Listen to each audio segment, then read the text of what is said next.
Mi hijo se olvidó de cortar nuestra llamada. Por el teléfono escuché: no sospechan nada. Su esposa respondió: los viejos ricos siempre son los más fáciles de secuestrar.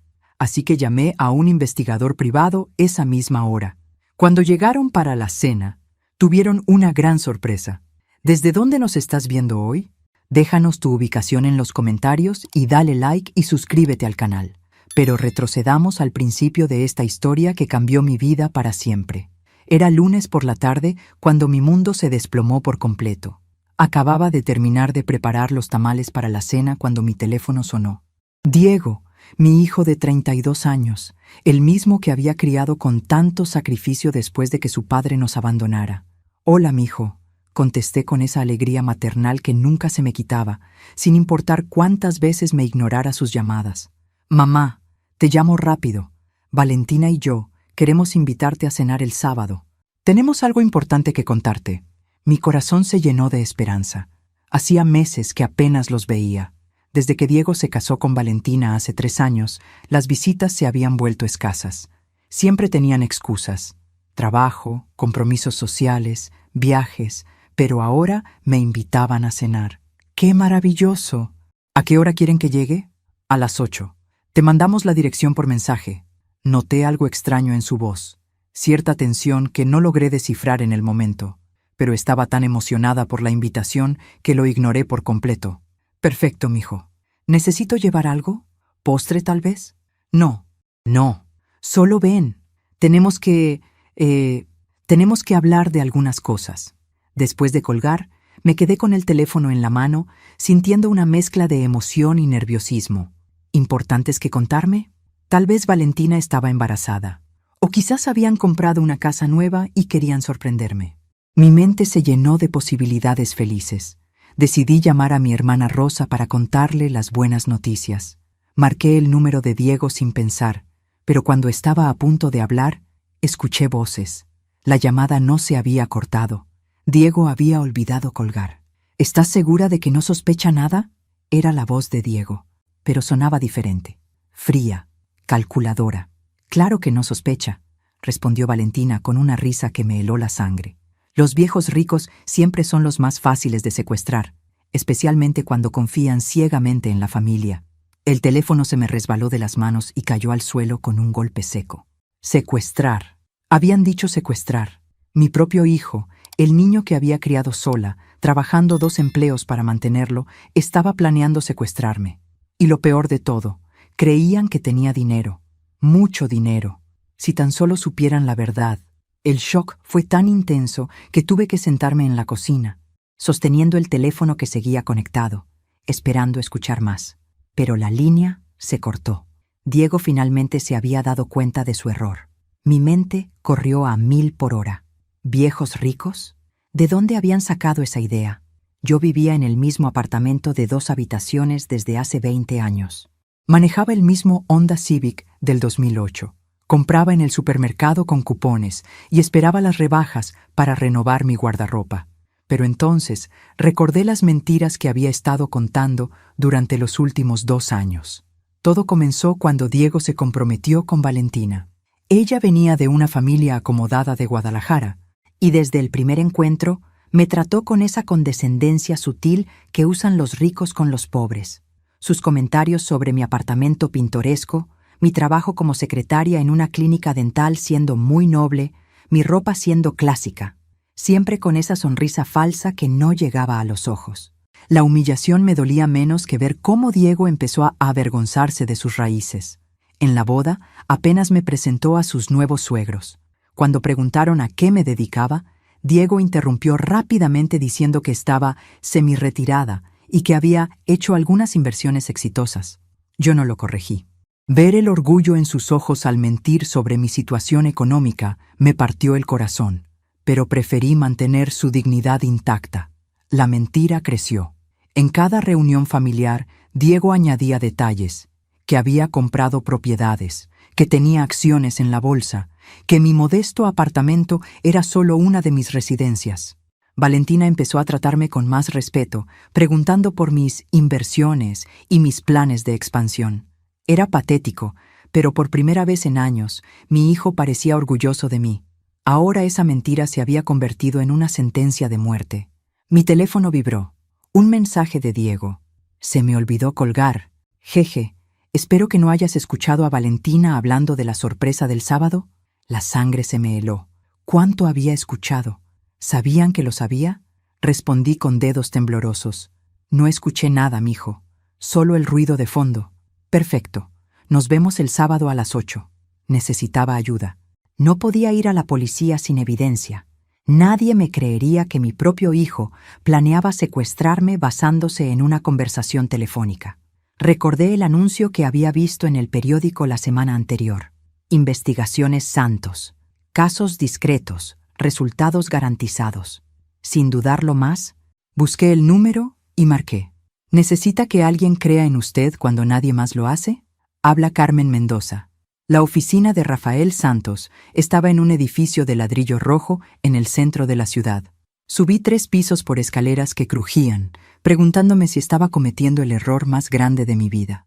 La puerta de vidrio esmerilado tenía pintado Investigaciones Santos en letras doradas que se veían desgastadas. Toqué y una voz grave me invitó a pasar. Rafael Santos no era lo que esperaba. Había imaginado a un hombre mayor, tal vez con sobrepeso, usando un traje arrugado como en las películas. En cambio, me encontré con un hombre de unos 45 años, atlético, con canas prematuras en las sienes y ojos que parecían leer cada expresión de mi cara. Señora Mendoza, tome asiento. Por teléfono mencionó que tenía una situación familiar delicada. Su oficina era simple pero ordenada. Un escritorio de madera, 2 sillas, un archivero y una pared llena de certificados y fotografías. Noté una foto donde aparecía en uniforme policial. Señor Santos, esto va a sonar completamente loco, comencé, retorciendo las manos en mi regazo. Créame, he escuchado cosas mucho más locas. Cuénteme todo desde el principio. Le relaté la conversación telefónica. Las mentiras sobre mi riqueza inexistente. La invitación sospechosa para el sábado. Rafael tomaba notas en un cuaderno, deteniéndome ocasionalmente para hacer preguntas específicas. ¿Su hijo tiene problemas económicos?, preguntó. No, que yo sepa. Trabaja en una empresa de software. Gana bien. Valentina no trabaja, pero su familia tiene dinero. ¿Ha notado cambios en su comportamiento recientemente? Pensé por un momento. Ahora que lo menciona, sí. En los últimos meses ha estado más distante. Y cuando nos vemos, siempre hace preguntas sobre mis finanzas.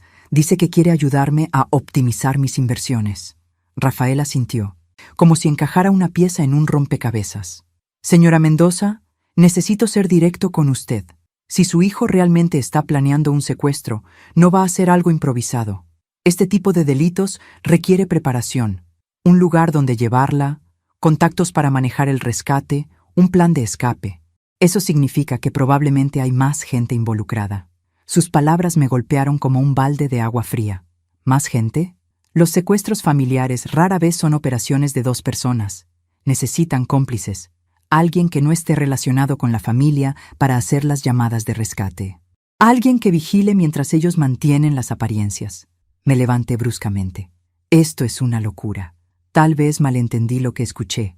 Rafael me miró con comprensión. Señora Mendoza, entiendo que esto sea muy difícil de aceptar, pero piénselo. ¿Por qué mencionarían específicamente que los viejos ricos son fáciles de secuestrar? Esa no es una conversación que surge por casualidad. Tenía razón, y lo sabía. ¿Qué sugiere que hagamos? Primero, necesitamos evidencia. Voy a vigilar a su hijo y su esposa durante los próximos días. También voy a verificar si han tenido contacto con personas de reputación dudosa. Sacó un contrato de su escritorio. Mis honorarios son $500 por día, más gastos. Para este tipo de investigación, calculo que necesitaríamos 3 días mínimo. $1,500. Era casi todo mi salario del mes. ¿Y si resulta que estoy equivocada? ¿Si solo escuché una conversación fuera de contexto? Entonces, habrá pagado $1,500 por la tranquilidad de saber que su hijo la ama y no planea lastimarla. Me quedé en silencio por un largo momento. ¿Pero si tengo razón? Entonces, vamos a asegurarnos de que el sábado por la noche sean ellos los que tengan la sorpresa. El martes por la noche no pude dormir. Cada sonido del edificio me hacía saltar, el elevador funcionando, pasos en el pasillo, hasta el ronroneo del refrigerador me parecía amenazante. ¿Y si Diego y Valentina se habían dado cuenta de que los había escuchado? ¿Y si decidían adelantar sus planes? Mi apartamento, que siempre había sido mi refugio, de repente se sentía vulnerable. El miércoles por la mañana recibí una llamada de Rafael. «Buenos días, señora Mendoza. Necesito que vengas a mi oficina. He descubierto algunas cosas». El tono de su voz me alarmó. «¿Es malo? ¿Es complicado? ¿Puede venir ahora?» Una hora después estaba sentada frente a Rafael, que tenía varias fotografías esparcidas sobre su escritorio. «Su hijo ha estado muy ocupado», comenzó, girando una foto hacia mí. Era Diego entrando a un bar en una zona peligrosa de la ciudad. Ayer por la noche se reunió con estas dos personas. Me mostró otra foto. Diego estaba en una mesa con dos hombres que definitivamente no parecían del tipo de personas con las que un ingeniero de software socializa normalmente. ¿Los reconoce?, negué con la cabeza. El más alto se llama Marcelo Ruiz. Tiene antecedentes por extorsión y secuestro express. El otro es su hermano, Tomás, también con antecedentes por delitos similares. Mi estómago se revolvió. Oh, Dios mío, hay más. Rafael sacó otra serie de fotos. Esta mañana su nuera fue a un banco que no es el suyo habitual. Permaneció adentro durante casi una hora. ¿Qué estaba haciendo? Mi contacto en el banco me confirmó que preguntó sobre la apertura de cuentas offshore. Específicamente, sobre cómo transferir grandes sumas de dinero a cuentas en el extranjero sin levantar sospechas. La realidad me golpeó con fuerza brutal. No solo estaban planeando secuestrarme, estaban planeando desaparecer con el dinero del rescate. «Pero no tengo dinero para rescate», murmuré. «Ellos no lo saben, y aquí es donde la situación se vuelve realmente peligrosa». Rafael se reclinó en su silla, su expresión grave. «Cuando descubran que no hay dinero que pagar, ¿qué cree que van a hacer con usted?» No necesitaba que me lo dijera. Lo sabía. «Necesitamos ir a la policía ahora mismo», dije, levantándome. «Espere». Rafael levantó una mano. «Estas fotos no prueban nada ilegal todavía. Su hijo se reunió con delincuentes conocidos, pero eso no es un crimen. Su nuera preguntó sobre cuentas bancarias, pero eso tampoco es ilegal. Entonces, ¿qué hacemos? Necesitamos que cometan un acto criminal que podamos documentar. Y la única manera de hacer eso es ir a la cena del sábado». «Exactamente, pero no sola, y no sin un plan». Rafael abrió un cajón de su escritorio y sacó varios dispositivos pequeños. «Esto es un micrófono de ambiente. Se adhiere a la ropa y transmite todo lo que se dice en un radio de 10 metros. Luego me mostró lo que parecía un reloj común. Esto es un GPS con botón de pánico. Si presiona este botón por 3 segundos, envía una señal de emergencia directamente a la policía. ¿Quiere que me convierta en cebo? Quiero que se proteja mientras reunimos evidencia suficiente para que su hijo pase el resto de su vida en prisión». Me quedé mirando los dispositivos, sintiendo que mi vida se había convertido en una película de suspense que nunca quise protagonizar. ¿Y si algo sale mal? Por eso voy a estar a menos de 1 cuadra de distancia, con la policía en marcación rápida. En ese momento, mi teléfono sonó. «Diego». «Conteste», me susurró Rafael, señalando hacia un dispositivo que grabaría la conversación. «Hola, mijo». «Mamá, solo quería confirmar lo del sábado. Valentina está muy emocionada de verte. Dice que han pasado demasiado tiempo». «Yo también estoy emocionada. ¿Seguro que no necesito llevar nada?» «Solo tú, mamá. Solo tú». La manera en que lo dijo me envió escalofríos por toda la espalda. Después de colgar, Rafael me miró seriamente. «Señora Mendoza, todavía puede cambiar de opinión. Podemos ir a la policía ahora mismo y que ellos manejen todo». Pensé en mi hijo, en el niño que había criado, en todas las noches que había trabajado turnos dobles para darle una mejor vida. No, quiero saber qué tan profundo está metido en esto. Quiero escucharlo confesar con sus propias palabras. Pero por dentro, una parte de mí todavía rezaba porque fuera todo un terrible malentendido. El sábado probaría si mis oraciones habían sido escuchadas. El jueves por la mañana desperté con una llamada que cambiaría todo el curso de la investigación. «Señora Mendoza, necesito que venga inmediatamente». La voz de Rafael sonaba urgente. «He descubierto algo que cambia completamente la situación». Llegué a su oficina en tiempo récord. el corazón bombeando adrenalina pura. ¿Qué pasó? Rafael tenía su computadora abierta, mostrando lo que parecía ser un árbol genealógico complejo. Anoche decidí investigar más profundamente los antecedentes de Valentina. Su familia no es solo acomodada, como ella dice, son extremadamente ricos. Su padre, Alejandro Herrera, es dueño de una cadena de hoteles en todo México. Eso no tiene sentido. Si su familia tiene tanto dinero, ¿por qué querría secuestrarme? Porque... Rafael hizo clic en otra ventana. Valentina fue desheredada hace 6 meses. Me mostró recortes de periódicos en español. Al parecer, se descubrió que había estado robando de las cuentas de la empresa familiar. Su padre la cortó completamente.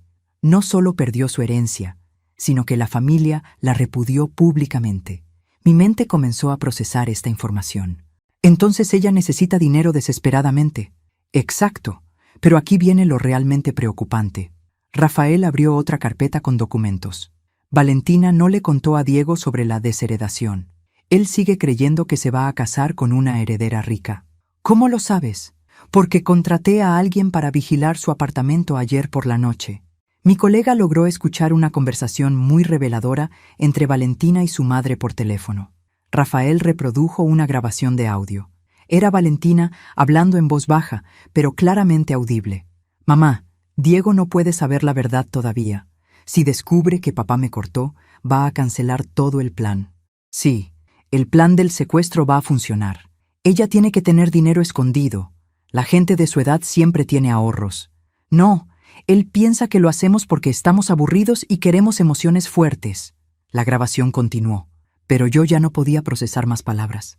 Mi hijo no solo estaba planeando secuestrarme, lo estaba haciendo bajo falsas pretensiones, manipulado por una mujer que le estaba mintiendo sobre todo. «Hay más», dijo Rafael sombremente. «También investigué las finanzas de Diego. Tiene deudas por casi $100,000, tarjetas de crédito, préstamos personales, incluso le debe dinero a un prestamista privado». ¿$100,000? ¿Cómo es posible? Al parecer, Valentina lo convenció de que invirtiera en varias oportunidades que resultaron ser estafas. Él no sabe que ella sabía que eran estafas desde el principio. La habitación comenzó a girar. Ella lo está usando. Completamente. Diego cree que está secuestrando a su madre rica para impresionar a su esposa adinerada. En realidad, está siendo manipulado por una estafadora desesperada que está dispuesta a llegar al asesinato para salir de sus problemas. Me levanté y caminé hacia la ventana, tratando de respirar. En la calle, veía familias normales caminando, sin idea de los horrores que otros estaban planeando. ¿Sabes qué es lo más doloroso de todo esto? Le pregunté a Rafael, sin voltear a verlo. ¿Qué? Que mi hijo está dispuesto a traicionarme por una mujer que lo está traicionando a él. Rafael se acercó. Señora Mendoza, ahora que sabemos esto, podemos ir directamente a Diego. Podemos mostrarle la evidencia sobre Valentina. Tal vez cuando sepa la verdad. No, me volteé hacia él. Si le decimos la verdad sobre Valentina ahora, ella va a convencerlo de que somos nosotros los que mentimos, que estoy celosa de su matrimonio, que contraté un investigador para sabotear su relación. Entonces, ¿qué propone? Que sigamos con el plan original. Pero ahora sabemos que no solo necesitamos evidencia contra Diego y Valentina. Necesitamos evidencia que demuestre que ella lo está manipulando. Rafael asintió lentamente. Es más complicado, pero posible. En lugar de solo grabar el secuestro, necesitamos grabar a Valentina confesar que engañó a Diego. Exactamente. Eso significa que el sábado va a ser mucho más peligroso de lo que pensábamos originalmente. Miré mi reflejo en la ventana. Una mujer de 58 años. Con canas prematuras y líneas de preocupación alrededor de los ojos. No parecía alguien capaz de enfrentarse a criminales entrenados. Pero había algo que Rafael no sabía, algo que ni siquiera Diego sabía. No siempre había sido Carmen Mendoza, secretaria dental. «Hay algo que necesito contarte sobre mi pasado», le dije. Y por primera vez en 30 años, me preparé para revelar la verdad sobre quién era realmente. «Mi nombre no siempre fue Carmen Mendoza», comencé, viendo la expresión de sorpresa en el rostro de Rafael. Hace 30 años era la detective Carmen Vázquez, de la Unidad de Crímenes Organizados de Ciudad de México. Rafael se quedó inmóvil. ¿Detective? Trabajé casos de secuestros durante 8 años. Era buena en mi trabajo, muy buena. Me senté nuevamente, sintiendo el peso de recuerdos que había enterrado por décadas. Pero cometí un error que me costó todo. ¿Qué tipo de error? Me enamoré del hombre equivocado. Le conté sobre Eduardo Vega, un informante que me ayudaba con casos de secuestros. Carismático, inteligente, peligroso. Durante 2 años trabajamos juntos, y durante esos 2 años me fui enamorando de él sin darme cuenta. Cuando descubrí que estaba embarazada, Eduardo me convenció de que podíamos tener una vida juntos, que dejaría el mundo del crimen, que formaríamos una familia. ¿Era el padre de Diego? Sí, pero 3 días antes de que naciera, descubrí que Eduardo no era solo un informante, era el cerebro detrás de una red de secuestros que yo había estado investigando durante meses. Rafael silbó entre dientes. Su propio informante la estaba usando para mantenerse un paso adelante de la investigación. Exactamente. Y cuando me di cuenta, era demasiado tarde. Él había desaparecido. Mis superiores descubrieron la conexión. Perdí mi trabajo, mi reputación, todo. Por eso cambió de identidad. Carmen Vázquez murió oficialmente en un accidente automovilístico arreglado por un amigo en el registro civil. Carmen Mendoza nació al día siguiente, con documentos completamente limpios. Me quedé en silencio por un momento, recordando esos días terribles después del nacimiento de Diego, cuando tenía que decidir entre seguir siendo policía y arriesgar que Eduardo regresara por el bebé o desaparecer completamente. Diego nunca supo nada de esto. Para él, siempre he sido una secretaria dental que fue abandonada por su padre. ¿Y Eduardo nunca los buscó? No. Al parecer murió en una guerra de carteles 2 años después de que Diego nació. Rafael se reclinó en su silla, procesando toda esta información. Señora, detective Mendoza, esto cambia todo. Usted tiene experiencia en este tipo de operaciones. Tenía experiencia, hace 30 años. Ahora soy una mujer de 58 años que se asusta cuando escucha ruidos en el pasillo. Pero la experiencia no se olvida. Los instintos no desaparecen. Tenía razón. Durante toda la semana, sin darme cuenta, había estado analizando la situación como la policía que una vez fui, evaluando riesgos, planificando contingencias, leyendo comportamientos. ¿Qué está pensando?, me preguntó Rafael. Estoy pensando que tal vez Diego heredó algo de su padre después de todo. ¿La tendencia criminal? No, la capacidad de ser manipulado por personas más inteligentes que él. Rafael abrió una nueva carpeta. Con su experiencia tal vez pueda ayudarme a entender esto. Me mostró un mapa detallado de la zona donde vivían Diego y Valentina. He estado vigilando su apartamento desde ayer. Marcelo y Tomás Ruiz han estado haciendo reconocimiento del área durante los últimos 3 días. Estudié el mapa con ojos entrenados. Los patrones eran obvios. No están planeando llevarse a cabo el secuestro en su apartamento, observé. Están identificando rutas de escape. Exacto. Mi teoría es que van a llevarla a otro lugar después de la cena. ¿Dónde? Rafael señaló una zona industrial en las afueras de la ciudad. Los hermanos Ruiz han estado haciendo múltiples viajes a esta área. Hay varias bodegas abandonadas. Sentí una familiar oleada de adrenalina, la misma que solía experimentar cuando estaba cerca de resolver un caso. Necesitamos ver esas bodegas. ¿Ahora? Ahora. Si vamos a entrar en su trampa el sábado, necesito conocer el terreno. Rafael sonrió por primera vez desde que lo conocía. Detective Mendoza, creo que voy a disfrutar trabajar con usted. Mientras nos dirigíamos hacia su carro, mi teléfono vibró. Un mensaje de Diego. Mamá, Valentina compró vino especial para mañana. Dice que es de una cosecha muy rara. Vas a amor. El mensaje me heló la sangre, no porque hablara de vino, sino porque Diego nunca había escrito vas a amor en lugar de lo vas a amar. Su gramática siempre había sido perfecta, a menos que alguien más hubiera escrito ese mensaje. Rafael, le dije mientras subíamos al carro, creo que ya no nos queda hasta el sábado. La zona industrial estaba ubicada en la periferia de la ciudad, donde las fábricas abandonadas y las bodegas vacías creaban un laberinto perfecto para actividades ilegales. Rafael había traído binoculares y una cámara con zoom, pero yo confiaba más en mis viejos instintos. Esa, dije señalando una bodega que estaba apartada del resto, con múltiples puntos de entrada, pero solo una salida principal. Si yo fuera a planear un secuestro, usaría esa. ¿Por qué esa específicamente? Está suficientemente alejada para que nadie escuche gritos, pero lo bastante cerca del camino principal para una huida rápida. Además, mira las ventanas. Están todas rotas, lo que significa que pueden vigilar si alguien se acerca. Rafael enfocó sus binoculares. Hay un carro estacionado atrás, un Chevrolet gris. Ese no es el carro de Diego. No, pero es el carro que los hermanos Ruiz han estado usando. Mi sangre se aceleró. Están ahí ahora mismo. ¿Qué hacemos? Necesitamos acercarnos. Detective, eso es muy peligroso. Más peligroso es entrar el sábado sin saber qué nos espera. Salimos del carro y nos acercamos cuidadosamente a la bodega.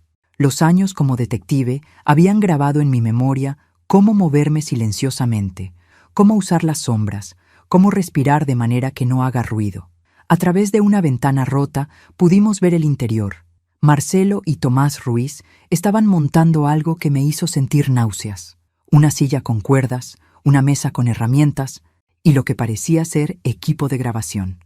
No solo van a secuestrarme, susurré a Rafael. Van a grabar una prueba de vida para el rescate. ¿Escucha eso? Agucé el oído. Voces. Se acercaban otras personas.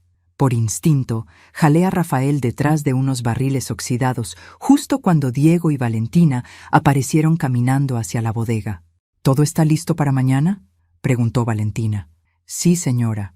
La silla, las cuerdas, la cámara, todo como pidió, respondió Marcelo. ¿Y el lugar para... después?, Diego preguntó, y su voz sonaba diferente, vacilante. También está preparado, jefe. Un hoyo bien profundo en el bosque.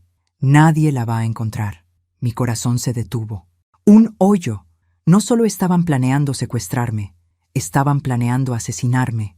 Diego, escuché que Valentina le decía en un tono dulce que contrastaba horriblemente con lo que acababa de escuchar. ¿Estás seguro de que puedes hacer esto? Una vez que empiece, no hay vuelta atrás. Es mi madre. Valentina, claro que puedo hacer esto. Porque si no puedes, Marcelo puede hacerse cargo. ¿Verdad, Marcelo? Sin problemas, señora. No será la primera abuela que despachamos. Rafael me tocó el brazo, señalando hacia su carro. Tenía razón. Necesitábamos salir de ahí. Pero entonces escuché algo que me hizo quedarme inmóvil. Espera, dijo Diego. ¿Dijiste no será la primera abuela? Ah, sí. Tuvimos un trabajo similar el mes pasado. Una vieja rica de Monterrey. Su familia pagó rápido, pero luego... ¿Luego qué? Bueno, no podíamos dejarla viva para que nos identificara. El silencio que siguió fue ensordecedor. Valentina, la voz de Diego sonaba extraña. Me dijiste que íbamos a dejar ir a mi madre después de recibir el dinero. Diego, amor, no seas ingenuo. Tu madre nos va a poder identificar. Pero es mi madre. Y por eso mismo va a ser más fácil para ti hacer lo que hay que hacer. ¿Qué quieres decir? Quiero decir que tú vas a ser el que la mate. Diego, con tus propias manos. Escuché a mi hijo jadear. ¿Qué? No, no, yo no puedo. Sí puedes, y lo vas a hacer, porque si no lo haces, Marcelo va a matarte a ti también. En ese momento entendí todo. Valentina no solo había manipulado a Diego para que secuestrara a su propia madre, lo había puesto en una posición donde o la mataba o lo mataban a él. Y mi hijo, mi pequeño niño que una vez se negaba a pisar hormigas porque también tenían familia, se quedó en silencio durante largos segundos. Finalmente, escuché su respuesta. Está bien, lo haré. Rafael y yo corrimos hacia el carro como si nos persiguiera el diablo mismo. Pero mientras manejábamos de regreso a la ciudad, yo solo podía pensar en una cosa. Mañana por la noche no estaría enfrentando solo a criminales. Estaría enfrentando a un hijo que había accedido a asesinarme. El sábado por la tarde me arreglé como si fuera a mi funeral. Tal vez lo era. Rafael había insistido en que canceláramos toda la operación después de lo que escuchamos en la bodega. Pero yo me negué. No podía vivir el resto de mi vida sabiendo que mi hijo era capaz de asesinarme y no hacer nada para detenerlo. Además, le había dicho, ahora sabemos exactamente lo que van a hacer. Eso nos da ventaja. El dispositivo de grabación estaba oculto en el broche de mi blusa. El GPS con botón de pánico en mi reloj. Rafael estaría estacionado a 2 cuadras del apartamento de Diego, con la policía en línea directa. Si no recibo señal suya cada 30 minutos, enviamos a los refuerzos inmediatamente, me había dicho. Dale 1 hora. Necesito que confiesen todo antes de que llegue la caballería. Ahora, parada frente al espejo de mi apartamento, me pregunté si volvería a ver mi reflexión. El apartamento de Diego y Valentina estaba en un complejo moderno en una zona bonita de la ciudad. Había estado ahí solo una vez antes, para la fiesta de compromiso. Recordaba haber pensado que era demasiado elegante para el salario de Diego, pero había asumido que los padres de Valentina habían ayudado con los gastos. Ahora sabía la verdad sobre todo. Toqué el timbre exactamente a las 8. Diego abrió la puerta, y por un momento vi a mi hijo de 5 años corriendo hacia mí después de la escuela. Alto, moreno, con los ojos cafés de su padre, pero la sonrisa que yo le había enseñado. «Mamá, llegas justo a tiempo. Pasa, pasa». El apartamento olía a ajo y vino tinto. Música jazz sonaba suavemente de fondo. Si no supiera lo que sabía, habría pensado que era una cena familiar perfectamente normal. «Valentina está terminando de cocinar. Hizo tu platillo favorito, mole poblano». «¡Qué considerada!». Valentina apareció desde la cocina, secándose las manos en un delantal. Llevaba un vestido negro elegante y sus labios estaban pintados de rojo. Parecía estar vestida para una ocasión especial. «Carmen, qué gusto verte. Espero que tengas hambre. Mucha. Todo huele delicioso». «Siéntate, mamá. Te sirvo una copa de vino». Diego me guió hacia la sala. Era elegante, sofás de cuero crema, una mesa de centro de vidrio, arte moderno en las paredes. Definitivamente costoso. «Este vino es muy especial», dijo Valentina, apareciéndose con una copa ya servida. «Es de una bodega boutique en Napa Valley. Cuesta $300 la botella». Tomé la copa, pero no bebí. ¿$300? Eso es más de lo que gano en una semana. Oh, Carmen, no seas modesta. Con todas tus inversiones y propiedades, $300 no son nada para ti. Diego se sentó a mi lado. «Mamá, por eso queríamos hablar contigo esta noche». «¿Ah, sí?» «Valentina y yo hemos estado hablando, y creemos que podrías estar manejando tus finanzas de manera más eficiente». Aquí venía. «¿Qué quieres decir?». Valentina se sentó al otro lado de mí, efectivamente atrapándome entre los dos. «Bueno, por ejemplo, vivir en ese apartamento viejo cuando podrías estar en una mansión. Manejar ese carro del 2008 cuando podrías tener algo de lujo. Me gusta mi apartamento. Y mi carro funciona perfectamente. Pero mamá», Diego puso su mano en mi rodilla, «no tienes que vivir como si fueras pobre cuando no lo eres». «¿Quién dice que no soy pobre?». Diego y Valentina intercambiaron una mirada. «Mamá, por favor. Sabemos de las propiedades en Cancún, de las acciones en la bolsa, de las cuentas en el extranjero». Mi corazón se aceleró. ¿Cómo sabían sobre cuentas que no existían? «No sé de qué hablas, Diego». Valentina se levantó y caminó hacia un mueble de donde sacó una carpeta. «Carmen, encontramos esto en tu apartamento la última vez que lo visitamos». Me mostró documentos que nunca había visto en mi vida. Estados de cuenta bancarios a mi nombre, escrituras de propiedades, certificados de acciones, todo falsificado, pero muy bien hecho. «¿De dónde sacaron esto?». «Estaba en el cajón de tu escritorio», mintió Diego. Entendí inmediatamente lo que había pasado. Habían plantado evidencia falsa en mi apartamento para convencerse a sí mismos de que realmente tenía dinero. O tal vez para justificar lo que estaban a punto de hacer. «Estos documentos no son míos, Carmen». Valentina se sentó nuevamente, su voz adoptando un tono maternal condescendiente. «Entendemos que te da pena admitir que tienes dinero. Tal vez te preocupa que solo nos acerquemos a ti por interés. Pero somos familia», añadió Diego. «Y la familia se cuida mutuamente». «¿Qué proponen exactamente?». «Bueno», Valentina sonrió, pero sus ojos permanecieron fríos. «Diego y yo estamos pasando por algunas dificultades financieras temporales. Pensamos que tal vez podrías ayudarnos». «¿Cuánto necesitan?». $1 millón. Casi me río. ¿1 millón? Mamá, según estos documentos, tu patrimonio neto es de al menos 5 millones. 1 millón no es mucho para ti. ¿Y si no lo tengo?». El silencio que siguió fue pesado. Diego miró a Valentina como pidiendo permiso para continuar. «Carmen», dijo Valentina finalmente, «espero que no estés pensando en negarnos tu ayuda. Especialmente después de todo lo que Diego ha hecho por ti». «¿Qué ha hecho Diego por mí?». «Visitarte, llamarte, preocuparse por ti. Hay hijos que simplemente abandonan a sus madres en asilos». La amenaza implícita era clara. «Pero nosotros jamás haríamos eso». dijo Diego, su voz sonando extraña. Nosotros preferimos cuidarte personalmente. En ese momento, escuché un ruido en la cocina, como si alguien más estuviera en el apartamento. ¿Hay alguien más aquí?, pregunté. No, ¿qué va? Solo nosotros tres, respondió Valentina demasiado rápido. Pero entonces vi una sombra moverse hacia el pasillo. Marcelo y Tomás Ruiz habían llegado. El plan había comenzado oficialmente. Carmen, dijo Valentina, y por primera vez escuché su voz real, sin la dulzura falsa. Creo que es hora de que tengas una conversación honesta con nosotros. Marcelo apareció desde la cocina, seguido por Tomás.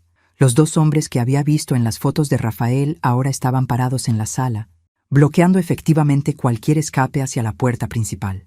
Diego se levantó del sofá, su cara pálida pero determinada. Mamá, estos son unos amigos que nos van a ayudar con nuestra conversación. ¿Ayudar cómo? Asegurándonos de que seas completamente honesta con nosotros sobre tus finanzas. Valentina sacó su teléfono. Carmen, voy a llamar a tu banco ahora mismo. Les voy a decir que eres tú, y vas a autorizar una transferencia de $1.000.000 a nuestra cuenta. ¿Y si me niego? Marcelo se acercó. En su mano tenía una jeringa. Esta es ketamina, dijo con voz monótona. Te va a poner muy cooperativa. Diego, lo miré directamente a los ojos. ¿Realmente vas a permitir que me droguen? Mi hijo evitó mi mirada. Mamá, si solo cooperas, esto puede terminar rápido y fácil. ¿Y después qué? ¿Me dejan ir? Valentina se rió. Carmen, por favor, no somos estúpidos. Entonces va a ser así, murmuré, más para mí misma que para ellos. Pero entonces hice algo que ninguno de ellos esperaba. Me levanté del sofá y caminé directamente hacia Marcelo. ¿Sabes qué?, le dije. Antes de que me inyectes esa cosa, me gustaría contarte una historia. Señora, no tenemos tiempo para historias. Oh, creo que van a querer escuchar esta. Miré a Diego y Valentina, porque esta historia es sobre el padre de Diego. Diego se quedó inmóvil. ¿Qué tiene que ver mi padre con esto? Todo, respondí, porque resulta que tu padre, Eduardo Vega, era muy parecido a estos señores. Señalé a Marcelo y Tomás. Era un secuestrador profesional. La habitación se quedó en silencio. Eduardo Vega, repitió Marcelo lentamente. Ese nombre me suena. Debería sonarte. Era el jefe de la organización de secuestros más exitosa de Ciudad de México en los años 90. Tomás silbó. Eduardo el Fantasma Vega. Ese cabrón era una leyenda. ¿De qué están hablando? Diego parecía confundido. Tu padre no era un empresario que nos abandonó, Diego. Era un criminal que me usó para mantenerse un paso adelante de la policía. Eso es imposible. Es la verdad. ¿Y sabes cómo lo sé? Porque yo era la detective que lo estaba investigando. Valentina se rió nerviosamente. Carmen, estás inventando historias para distraernos. Detective Carmen Vázquez, Unidad de Crímenes Organizados. Continué. Trabajé 8 años cazando secuestradores antes de que tu padre me destrozara la carrera. Marcelo y Tomás se miraron entre sí. Espera, dijo Marcelo. Carmen Vázquez, ¿la detective que desapareció después de que mataran a Eduardo? No desaparecí, me escondí. Cambié mi identidad para proteger a Diego. «¡Esto es ridículo!», gritó Valentina. «¡Estás mintiendo! ¿Quieres prueba?». Saqué mi cartera y extraje una foto vieja que había guardado durante 30 años. Era de mi graduación de la Academia de Policía. Detective Carmen Vázquez, promoción 1992. Diego tomó la foto con manos temblorosas. «Pero esto significaría que heredaste algo de tu padre después de todo. La capacidad de ser usado por criminales más inteligentes que tú».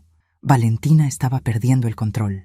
«No importa quién eras, ahora eres una vieja que va a darnos nuestro dinero». «¿Cuál dinero, Valentina?». «El dinero de tus cuentas secretas». «No hay cuentas secretas, no hay propiedades en Cancún, no hay acciones en la bolsa». «Estás mintiendo. Soy secretaria dental, vivo en un apartamento rentado. Mi carro tiene 15 años, mi cuenta de ahorros tiene $2,000. Marcelo se acercó peligrosamente. «Señora, está jugando con nosotros». «No estoy jugando. Ustedes están tratando de secuestrar a alguien que no tiene dinero». «¡Los documentos!», gritó Valentina. «Encontramos los documentos». «¿Los documentos que plantaron en mi apartamento? ¿Los que falsificaron para convencerse de que esto valía la pena?». Valentina se quedó helada. «Sí, lo sabía», continué. porque durante 8 años investigué estafas exactamente como esta, y porque contraté al investigador privado más competente de la ciudad para vigilarlos durante toda la semana. Fue en ese momento que Diego finalmente entendió la magnitud de lo que había hecho. «Mamá», susurró, «¿me estás diciendo que no hay dinero?» «No hay dinero, hijo». «Entonces, ¿qué van a hacer conmigo?» Miré directamente a Valentina. «¿Por qué no le cuentas a tu esposo qué le pasó a la última abuela rica que secuestraron?» Y eso fue cuando el mundo de Diego se desplomó completamente. El silencio en la habitación era ensordecedor. Diego miraba a Valentina como si la viera por primera vez. «¿Qué quiere decir con la última abuela rica?», preguntó con voz temblorosa. Marcelo, claramente incómodo con el rumbo de la conversación, intentó retomar el control. «Señora, basta de juegos. Dinero o no dinero, ya estamos aquí, y nadie se va hasta que... ¿Hasta que qué?», lo interrumpí. «¿Hasta que me maten como mataron a Elena Rodríguez en Monterrey el mes pasado?» La cara de Tomás se puso pálida. «¿Cómo sabe ese nombre?» «Porque sigo siendo detective, idiota, y porque Elena Rodríguez era mi tía». Era mentira, pero necesitaba sacudirlos. «Valentina», dije volteándome hacia ella, ¿le contaste a Diego que Elena Rodríguez también era una abuela rica que resultó no tener dinero? ¿Le contaste cómo terminó?» «¡Cállate!», gritó Valentina, pero el daño ya estaba hecho. Diego se dirigió hacia ella. «¿De qué está hablando? ¿Qué le pasó a esa mujer?» «Diego, no la escuches. Está tratando de manipularte». «Responde mi pregunta», Marcelo intervino. «Tu esposa tiene razón, jefe. Esta vieja nos está distrayendo. Terminemos esto». Pero Diego ya no lo estaba escuchando. Estaba recordando fragmentos de conversaciones, comportamientos extraños, mentiras que ahora cobraban sentido. «Valentina, ¿tu familia realmente te desheredó?» «¿Qué? No, por supuesto que no». «Entonces llama a tu padre ahora mismo. Pídele que nos preste el $1.000.000. Diego, no seas ridículo. No voy a involucrar a mi familia en...» «¿Por qué no puedes?», Diego gritó. «Porque te cortaron completamente». Valentina perdió la compostura por completo. «Sí, me cortaron. ¿Y qué? Esa es precisamente la razón por la que necesitamos ese maldito dinero». «¿Qué dinero? Mi madre no tiene dinero». «Entonces vamos a cobrar el seguro de vida». El silencio que siguió fue absoluto. Diego retrocedió como si Valentina lo hubiera golpeado físicamente. «¿Seguro de vida? Tienes una póliza de $2 millones en tu madre, Diego. La saqué hace 6 meses. ¿Tú sacaste un seguro en mi madre?» Alguien tenía que pensar en el futuro. Alguien tenía que tener un plan. Fue en ese momento que Diego finalmente se dio cuenta de que había sido completamente manipulado desde el principio. No solo para secuestrar a su madre, sino para matarla por dinero del seguro. «Marcelo», dije aprovechando la conmoción, ¿sabías que Diego no sabe que tienes antecedentes por asesinato? ¿Qué? Diego se volteó hacia Marcelo. «Y Tomás», continué, «le contaste que la última vez que trabajaron con una esposa manipuladora, ¿terminaste cumpliendo 15 años de prisión?» «Cállese», gritó Tomás, pero ya era demasiado tarde. Diego estaba conectando todos los puntos. «Valentina, ¿cuánto tiempo llevas planeando esto?» «Diego, amor, respóndeme». «Desde antes de casarnos», admitió finalmente. «Investigué tu familia. Sabía que tu madre tenía que tener dinero escondido. Nadie vive tan modestamente a menos que esté ocultando riqueza. Mi madre vive modestamente porque es modesta. Tu madre es una estúpida que desperdició su vida». Eso fue demasiado para Diego. Se lanzó hacia Valentina, pero Marcelo lo interceptó. «¡Quieto ahí, jefe!».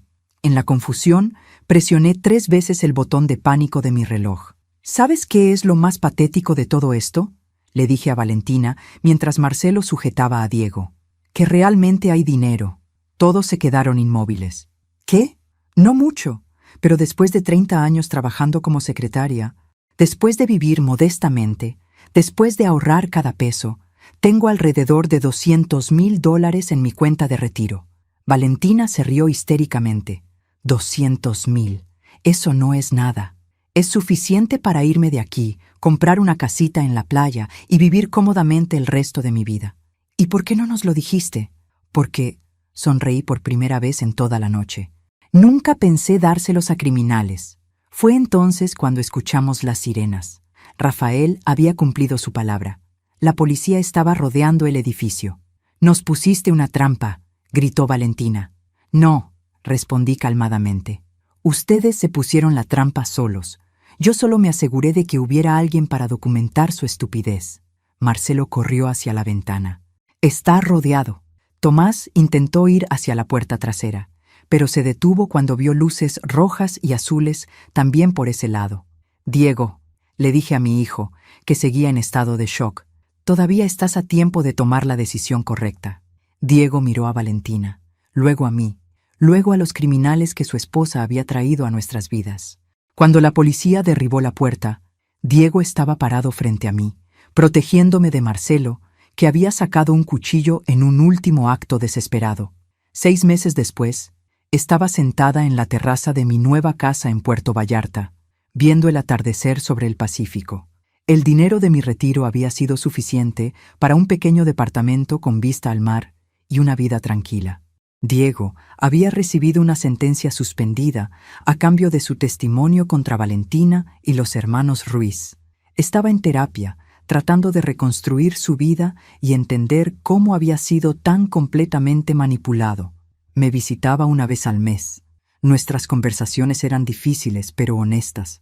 Por primera vez en años, estábamos hablando como madre e hijo, no como víctima y victimario.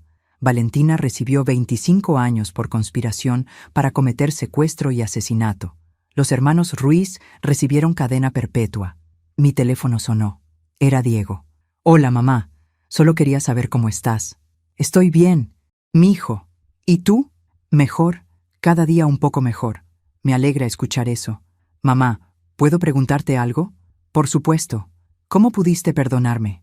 Miré el océano, pensando en la respuesta, porque a pesar de todo, seguías siendo mi hijo, y porque entendí que el verdadero Diego nunca habría lastimado a su madre. Fue la manipulación de Valentina lo que te convirtió en alguien que no eras. Te amo, mamá. Y yo a ti, Diego. Siempre. Después de colgar, me quedé viendo el atardecer, pensando en lo extraña que había sido mi vida. De detective a secretaria dental, a víctima potencial, a sobreviviente. Pero tal vez la detective Carmen Vázquez nunca había desaparecido realmente. Tal vez solo había estado esperando el momento adecuado para regresar y proteger lo que más amaba. A veces, los finales felices llegan de las maneras más inesperadas. Y a veces, la única forma de salvar a la familia es estar dispuesta a luchar contra ella.